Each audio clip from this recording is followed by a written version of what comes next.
Alors le manga vient du Japon, c'est un petit format, le plus petit des trois, et il est assez épais. Il comporte aussi donc des images et des bulles de parole, mais lui, il a que des images en noir et blanc.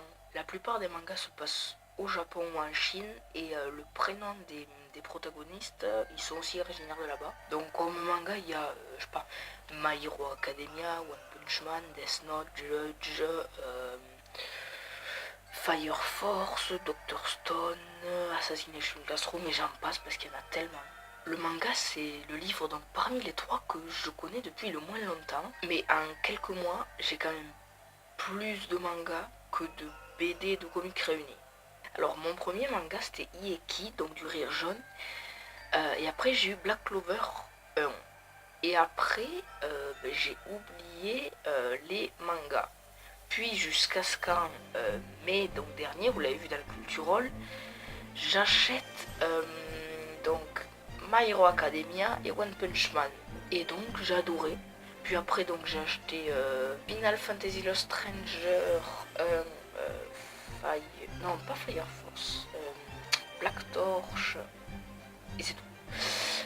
Et du coup j'ai adoré, du coup j'ai continué d'en acheter. Mais le seul problème, c'est que parfois les histoires sont soit trop courtes, soit trop longues. Donc là, il y a les deux exemples. Judge, je le trouve beaucoup trop court. Pourtant, c'est des mangas qui est le plus épais, je trouve. Et Fairy Tail, je trouve que c'est souvent un peu trop long. Comment dire?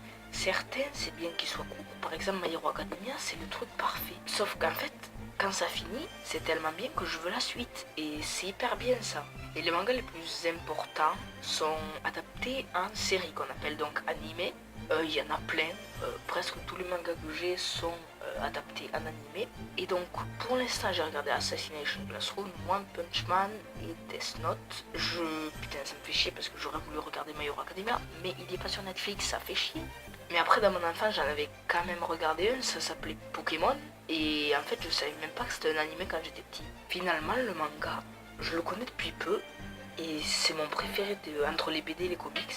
Le seul problème que je trouve au manga, c'est la durée qui est parfois trop courte ou trop longue.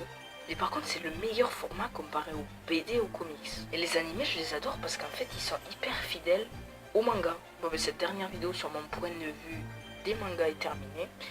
Du coup, je sais pas les prochaines vidéos. Et du coup, ciao.